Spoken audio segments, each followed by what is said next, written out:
Assalamualaikum warahmatullahi wabarakatuh. Bersama saya, Sabrina Suara. Pada kesempatan kali ini, kita akan membahas tentang analisis kebijakan.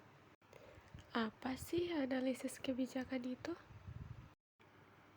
Analisis kebijakan adalah suatu pengetahuan yang diperoleh melalui penelitian atau penyelidikan sebuah sebab akibat dari suatu kebijakan yang mampu memberikan jalan keluar dari berbagai macam alternatif program serta kinerja kebijakan.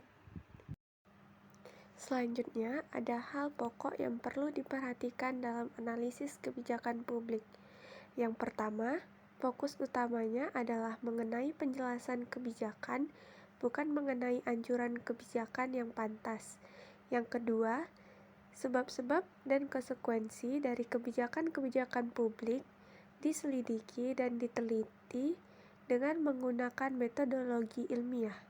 Yang ketiga, analisis dilakukan dalam rangka mengembangkan teori-teori umum yang dapat diandalkan tentang kebijakan-kebijakan publik dan pembentukannya, sehingga dapat diterapkan terhadap lembaga-lembaga dan bidang-bidang kebijakan yang berbeda.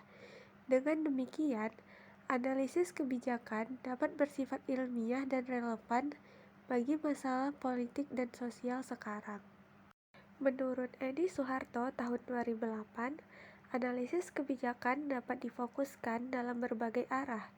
Namun, 3 fokus utama yang umumnya dipilih dalam analisis kebijakan sosial meliputi: yang pertama, definisi masalah sosial, perumusan atau pernyataan masalah sosial yang akan direspon atau ditanggulangi oleh kebijakan.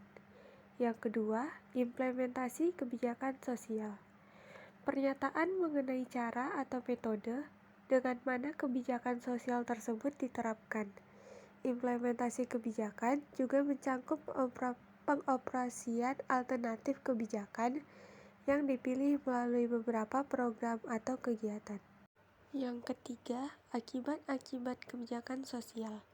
Berbagai pertimbangan mengenai konsekuensi kebijakan atau akibat yang mungkin timbul sebagai dampak diterapkannya suatu kebijakan sosial.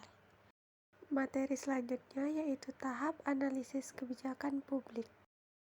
Dimulai dari memeriksa, mengartikan, dan merinci masalah, kemudian menyusun kriteria evaluasi, selanjutnya mengidentifikasi masalah kebijakan alternatif, selanjutnya mengevaluasi kebijakan alternatif, selanjutnya memperlihatkan dan menyeleksi kebijakan alternatif, dan yang terakhir memonitoring hasil.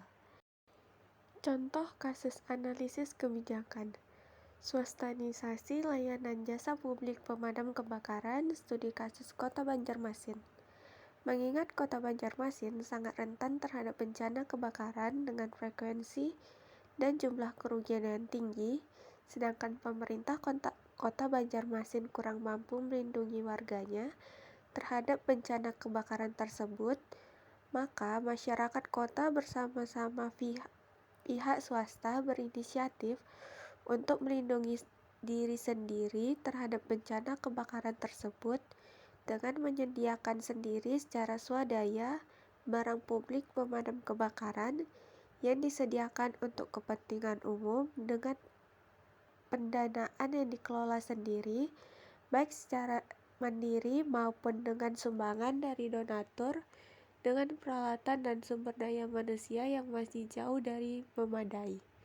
Jumlah perusahaan atau barisan pemadam kebakaran tumbuh dengan sangat pesat, bahkan sudah kebanyakan sehingga menyulitkan koordinasi antara barisan pemadam kebakaran tersebut.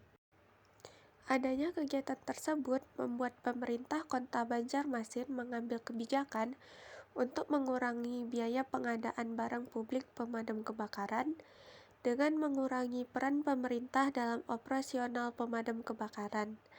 Banyak aset mobil-mobil pemadam kebakaran milik pemerintah kota yang diserahkan pengelolaannya kepada pemadam kebakaran swasta atau swadaya masyarakat yang dinilai mampu dengan status dipinjam pakaikan, dan pemerintah Kota Banjarmasin hanya bertindak sebagai koordinator saja.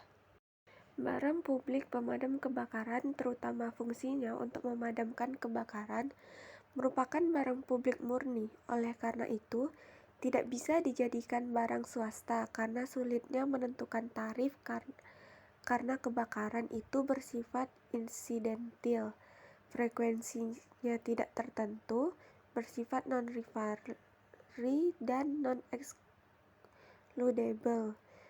Karenanya akan sulit atau mahal dan kurang bermoral untuk membatasi, hanya mereka yang membayar yang berhak mendapatkan pelayanan. Oleh karena itu, barang publik pemadam kebakaran harus disediakan oleh pemerintah dengan biaya oleh anggaran dari pajak sehingga menghindari adanya free rider.